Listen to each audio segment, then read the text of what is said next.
Hey, you're listening to Sean of the South, and I'm your host, Sean Dietrich. We're coming to you live in the podcast airwaves and the radios all over the nation, and it truly is a privilege. This music you're fixing to hear behind me tonight is the Wildmans, everybody. The Wildmans.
Read you a little bit of our mail tonight, a little bit of our mail sent to us from listeners all over the nation who could think of nothing better than to grace their day with a little bit of pen and paper and write us a note about what's going on in their life. Derek Fish from Gloucester, Maine.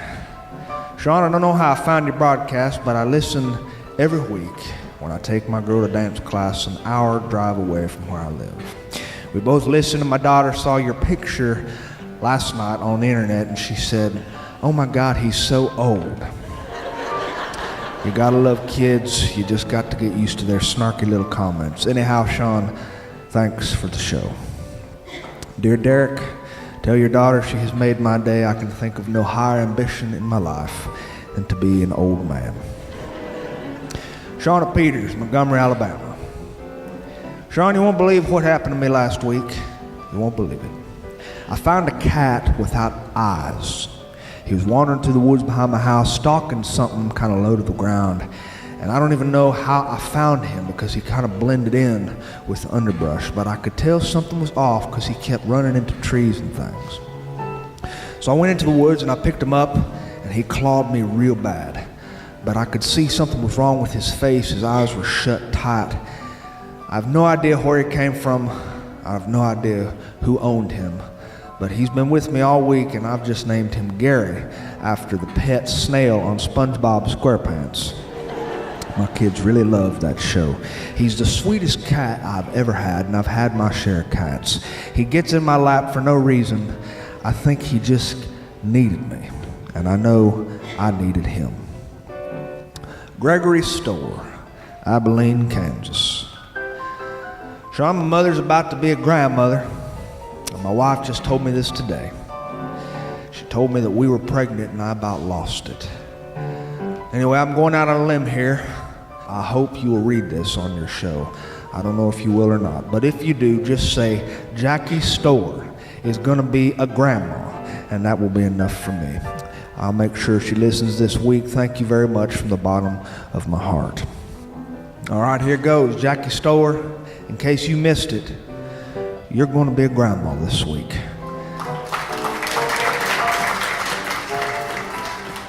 Well, not this week. You know what I mean. Anyway, you ought to know that being a grandma means from now on, your duty is to look at that child and say, he's way too skinny. Larry from Bowling Green, Kentucky. There's something about the way things get when it rains, even though it's sunshiny out. I was out for a bike ride and it was hot, and the rain started coming down even though it was sunny. It was just so beautiful it made me stop and want to take a picture of it. The clouds were making weird shapes in the sky, and Sean, I'm 69 years old, and my phone is not the newest kind of phone there is. My kids tell me it's old and it's junky. And during this serene moment of meditation, I held my phone up to the sky to take a picture of all the beauty that surrounded me. And a big drop of rain caused an electrical spark that shocked me in my phone. My phone lit up with a big pop, and I dropped it and I shattered it all over the ground. Thank God I didn't die. So, you can consider this a warning to all your listeners to never take pictures in the rain, even if it's sunshiny out, unless you want to be electrocuted until your face falls off. All the best. All the best, Larry. Buck McGee, Wimberley, Texas. I am a fiddle player. I guess I'm just learning how to call myself that because I just learned how to play. My dad is teaching me how to play. He's an awesome musician, but he never did anything big with his music in life like people thought he would. He's just always kind of been the background kind of guy. He plays at church sometimes, and he plays with his friends sometimes, but the older he gets, the more I realize I want to learn how to do what he does. Dear Buck, thank you for telling me that, and may your fingers develop calluses on them so thick that all you got to do is touch them strings to make it whine. Phyllis Tanner, Waynesboro, Virginia. Sean, you got listeners in Virginia, and I'm one of them. Enjoyed listening to your shows on an all-day drive to New York. Yes, the dreaded New York City. It was nice having you with us on the ride. Just thought I'd tell you that. Jackson McDaniels, Blue Ridge, Georgia. My wife thinks I'm a nerd, and most of the time she's right. But last Tuesday, after I had told her 1,000 times to make sure she gasses up her tank all the way because she's notorious for leaving it a quarter tank full, and after she ignored my advice, she found herself in traffic outside Atlanta during rush hour. She ran out of gas. It was a complete disaster. 5 hours later, she came rolling home in a taxi. I had been wondering where on earth she was, and I told her I had tried calling her several times, but I never got an answer. And it turns out that she left her phone in our bathroom. It was quite a day. It was quite a day. And even though it might be nerdy, I know from now on she will probably always keep her car tank full. At least that's what I hope. Anyway, I thought you'd like the story. Dear Jackson, I don't just like it, my tank runneth over. Charlene Pickery, Norman, Oklahoma. You like my grandpa. You'd like him. He's a hard-working man who grew up on a hog farm. And he likes your show because he said it reminds him of the old days. Now, my grandpa don't give out compliments. Not even on the day of my mother's wedding, when she asked him how she looked in her dress, and all he said was, "Well, that dress looks very expensive." So Sean, feel very honored that he likes your show. Dear Charlene, I am totally honored. Sal Walker, Goldfield, Nevada. Hi, Sean. I'm about 250 miles south of Carson City right now, writing you from Goldfield, Nevada. I miss my home in Hoover, Alabama. I miss it so bad it makes me sick, but I'm here for work, and it's so different from the home I have known. I've been all over these past 2 years, and I'm just tired. I'm ready to be back home where I can get boiled peanuts on the side of the road or go fishing somewhere that doesn't look like a sunburnt desert or see a little bit of greenery that I recognize. I have a wife who has traveled with me selflessly. Originally, she's from Arkansas, though she feels the same way I do about being back in a place that feels more like home.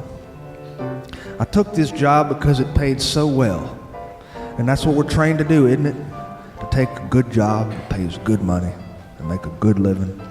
But now I'm seeing that there are more important things than money in life. And I know that just sounds so cliche, you probably won't read this on the air, but if you do, my mother just passed last year, and I've learned a lot. It's put me in touch with everything I've forgotten about in my life, everything. Mainly with the simple things. Anyway, I don't know even why I'm thanking you, but I finally decided to quit my job no matter how good the money is, and I'm going back home. I don't know what I'll do when I get there, and I don't care, because there are more important things in this world than money. Things like family, things like friends. Anyway, I can't wait to go home. Thanks for the show, your buddy, Sal. Dear Sal, I'm going to tell you something that I've been waiting to tell somebody just about all my life. Come on back home, brother. We'll leave the light on for you. And that's letters from our listeners. We're going to have another tune here from the Wildman family, everybody. The Wildmans. What you're about to hear, played on a mandolin and a violin, is Johann Sebastian Bach's Concerto for Two Violins in D minor, the third movement. Ladies and gentlemen, Eli Wildman and Elia Wildman.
pains me to say that summer is coming to an end. A beautiful end, no doubt about it, but it is an end. Altogether, ends make me sad. Even the ends of really good movies make me sad. Summer is punctuated by 4 specific things in my mind. The sounds of lawnmowers. You go everywhere and you hear a sound of a lawnmower in the distance, and it does something to your body. It makes your nostril receptors start to smell grass. Even if you're in the center of an asphalt jungle, you smell grass clippings, and you remember what it was like to roll in that grass. Summer is punctuated by revival meetings. In the Southern Baptist tradition, the summer is nothing but an endless time of guilt and shame. That's what revival is. Revival is intended to make you remember that summer is a gift, and you cannot enjoy a gift unless you feel so ashamed that you don't enjoy it. We don't believe in enjoying things too much. This is why whenever you see a Southern Baptist on vacation, you will always find them cleaning up people's paper plates. They will always be the ones standing at the sink doing the dishes, because to have a good time it's against our religion. And so we hold revival meetings in the summertime to remind everybody that joy only lasts for the night, but hell comes in the morning. Summertime is a time of baseball.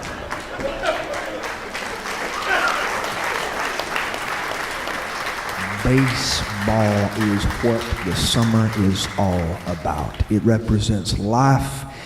Life itself can be compared to a good baseball game. You have a hitter who stands at the plate, and all he is fighting against is himself and a ball. Life is just every bit as pointless as a game of baseball sometimes.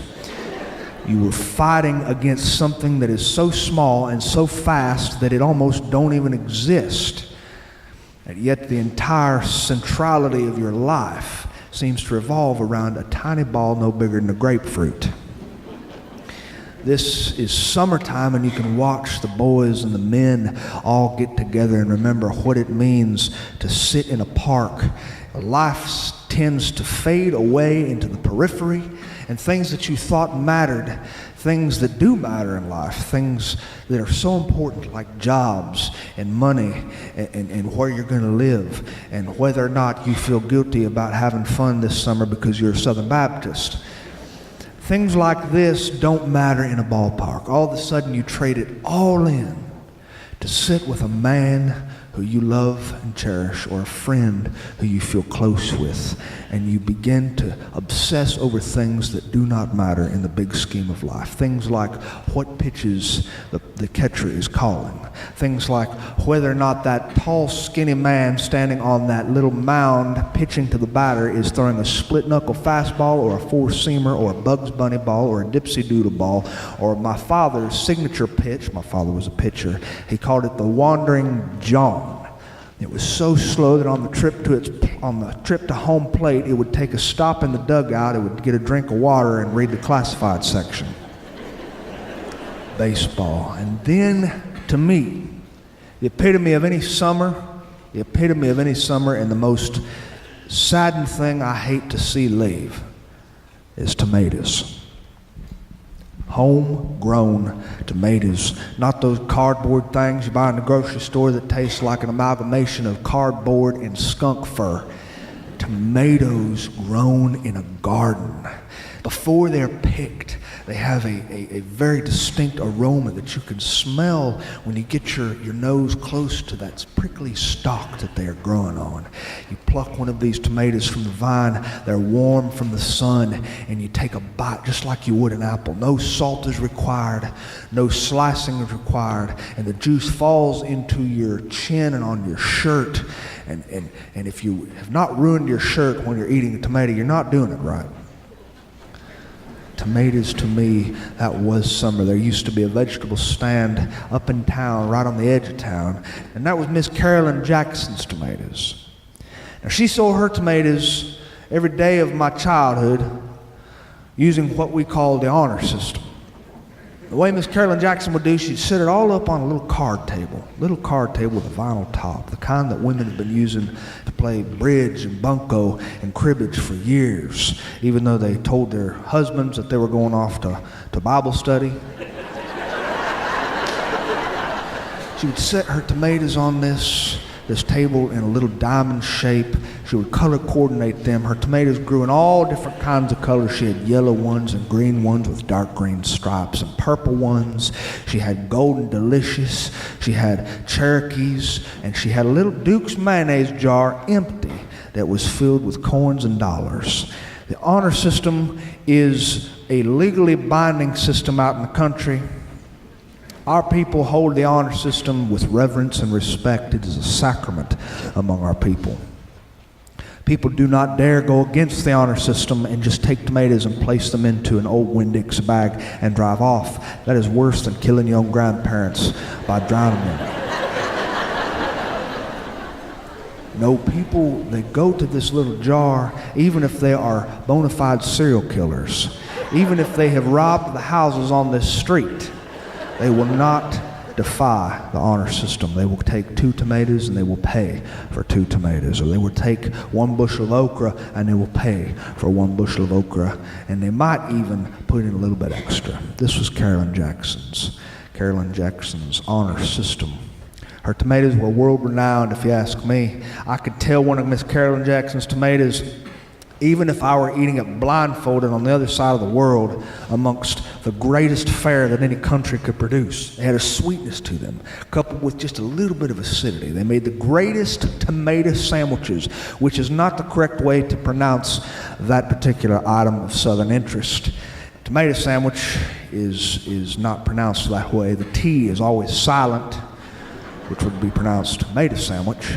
If you're already from the deep sticks, the O is replaced with an ER, mater sandwich. And if you are from a place so far away they got to pump sunshine to you, the W in sandwich is silent, which would make it mater sandwich. A tomato sandwich, a mater sandwich, requires dedication to get it right. It requires simple ingredients that are unadulterated by modern trendy things like organic flaxseed mayonnaise. No. You need to make a tomato sandwich. 2 slices of bunny bread, colonial bread, or sunbeam bread. Nothing whole grain here will do. You place these slices of soft bread on the counter and you smear them with 1-inch thick dollops of either Duke's mayonnaise or Blue Plate mayonnaise.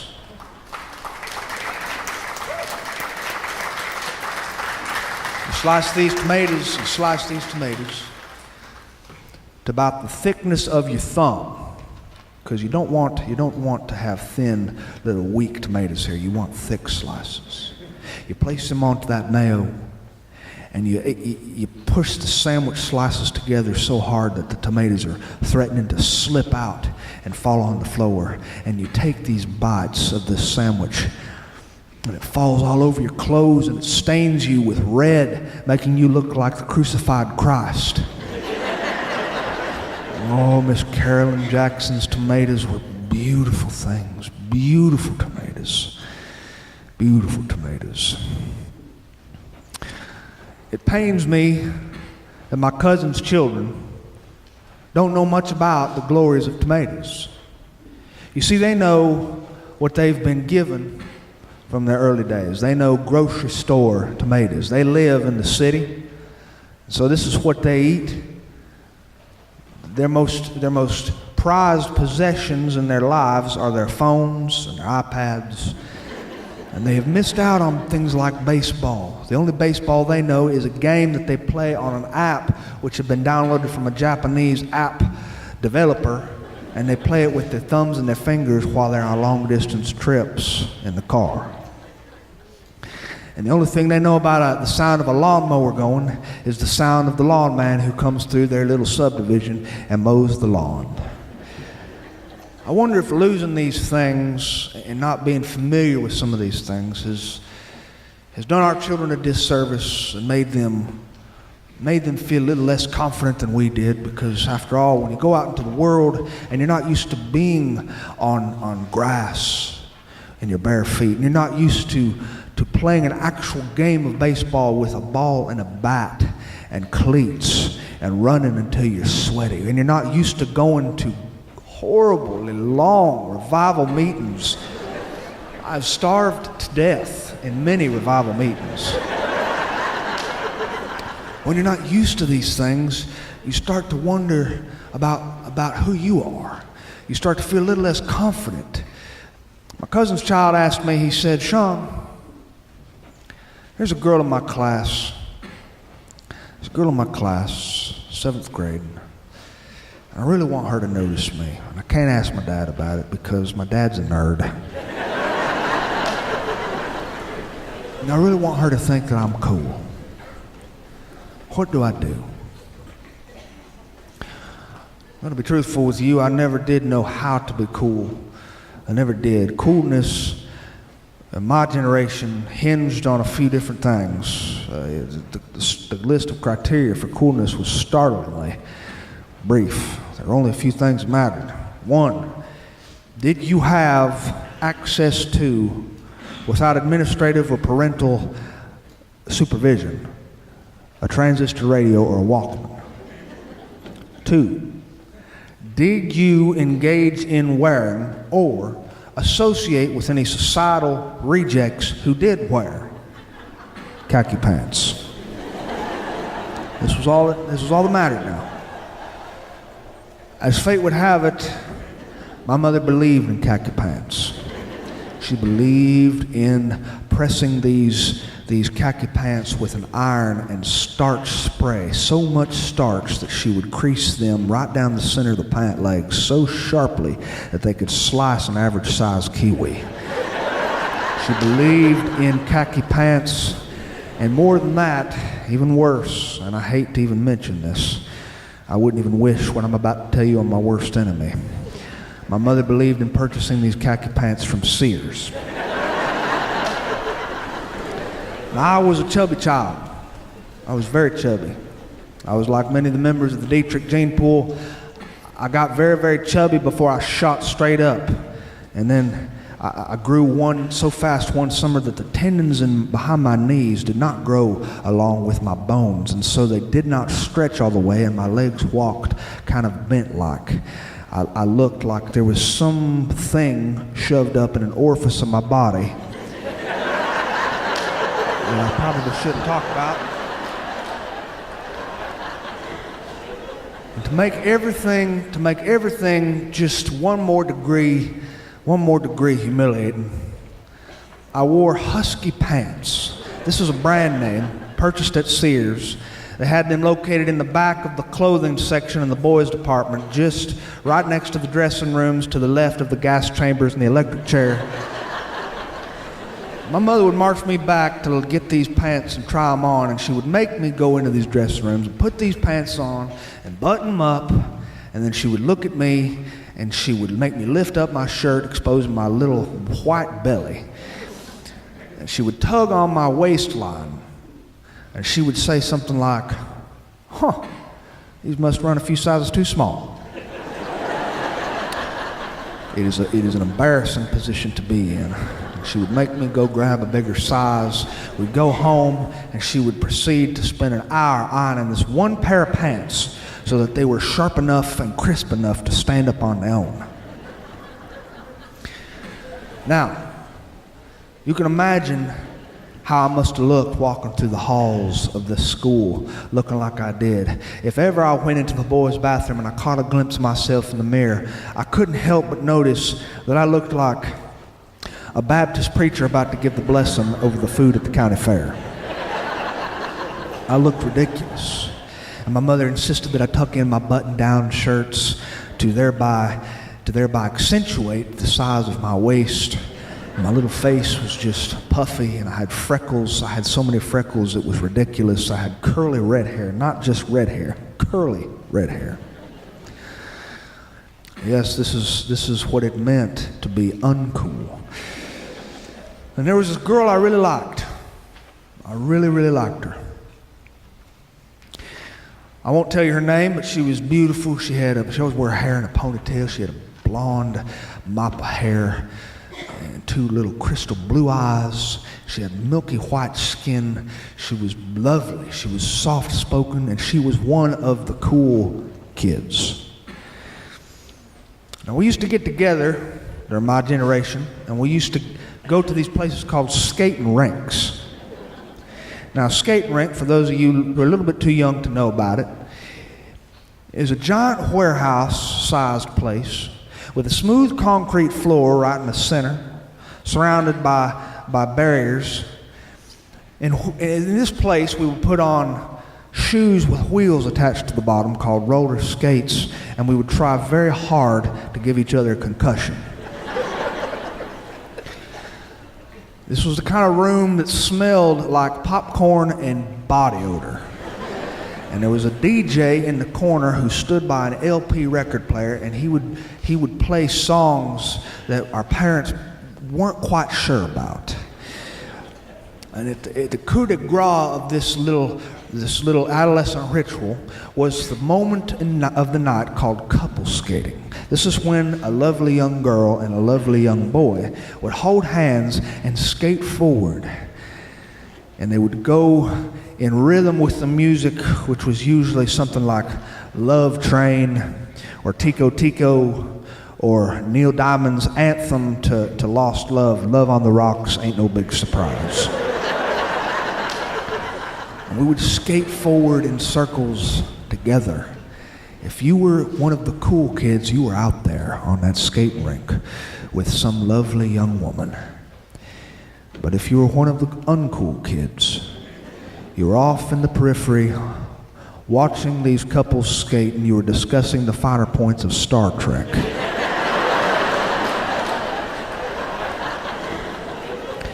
Hands tucked firmly in your khaki pants.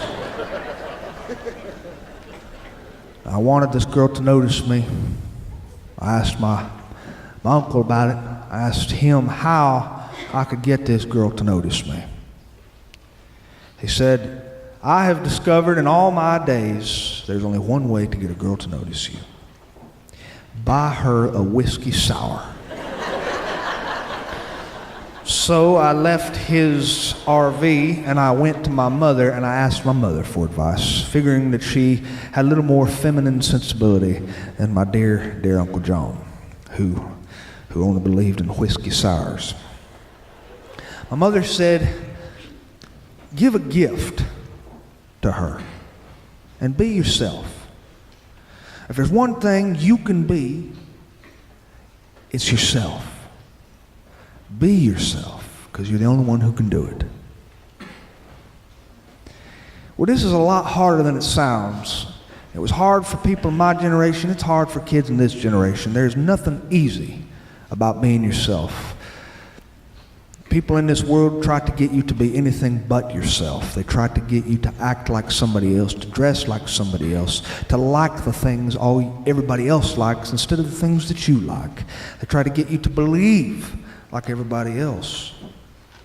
My mother seemed to know this. And so I showed up to the skating rink. My mom dropped me off with one of my friends. We went to the bathroom. This was our first order of business. And in the bathroom, my friend stood guard while I changed out of my khaki husky pants and into a pair of jeans. And much to my surprise, my mother must have gotten to these jeans before I did, because there were ironed creases going down the front. I put on my roller skates and I waltzed out among the kids who were all my age in this dimly lit room that kind of smelled like mildew and children sweating. And I saw her in the corner. She was lovely. Never forget it. Wearing an orange blouse with frills on the sleeves, and her shock of blonde hair pulled back. And I saw her and my heart went weak.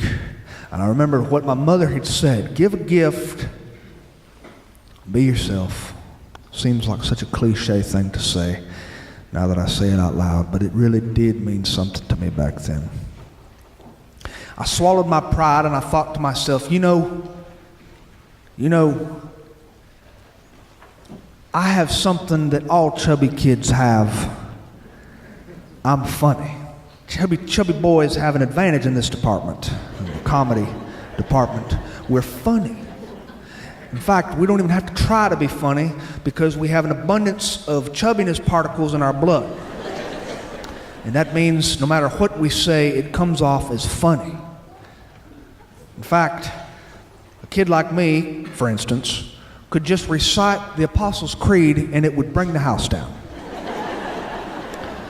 My buddy Tyler was even chubbier than I was. He could read the phone book and make you laugh until you died. And I thought to myself, by God, I'm funny. I know I'm funny.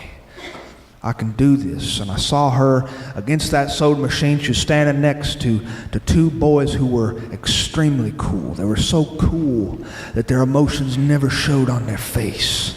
You could never tell whether they were happy or sad. They were indifferent to everything. They were cool.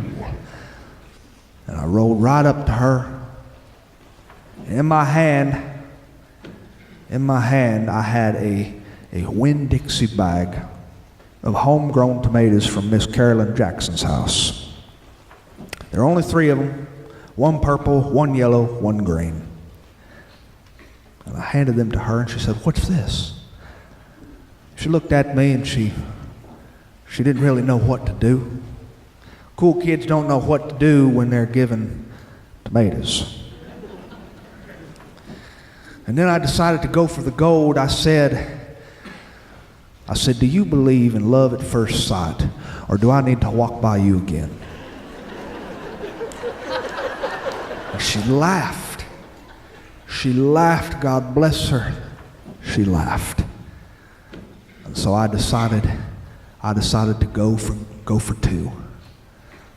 I said, "I don't want to ask you to couple skate with me,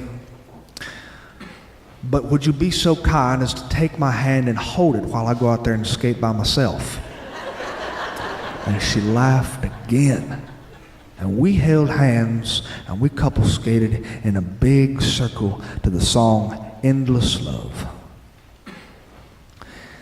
It was one of the greatest nights of my adolescence.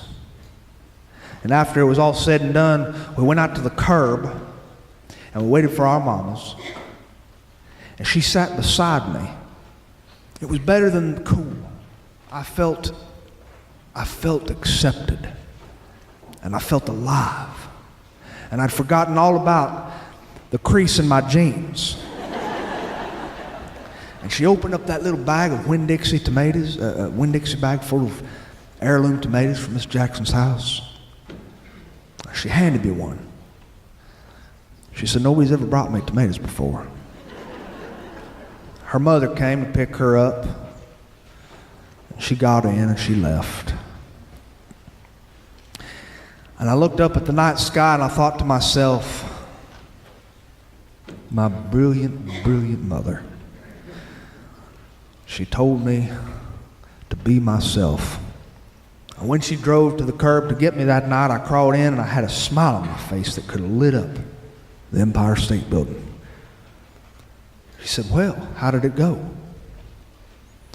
I said, it went good. Went good. She said, "Well, my, she must have liked the tomatoes." Yes, I guess she did. I guess she did. Be yourself. You're the only one who can. I don't know how else to put it. That's all for me. I appreciate you having me here tonight. It's been a great pleasure.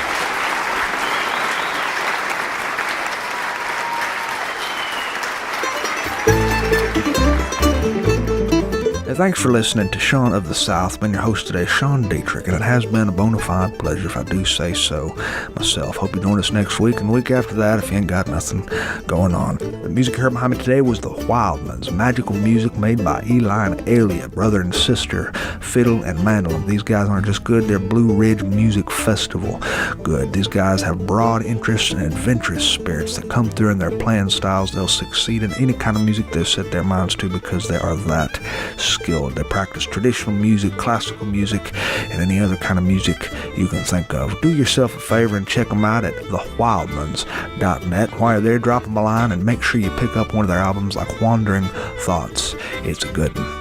To find anything more about what I do, you can visit SeanoftheSouthShow.com, and there you'll find all our shows and archives, and you can drop us a line, and I hope you decide to drop us a line, because I love to hear stuff from my friends. Tell me about your birthday announcements, wedding announcements, church potlucks, ice cream socials, grandparents' birthdays, and bar mitzvahs, and anything else you can think of, because I love to hear from my friends. And speaking of friends, I ain't never met a man that I didn't like, but I've met plenty that I couldn't stand.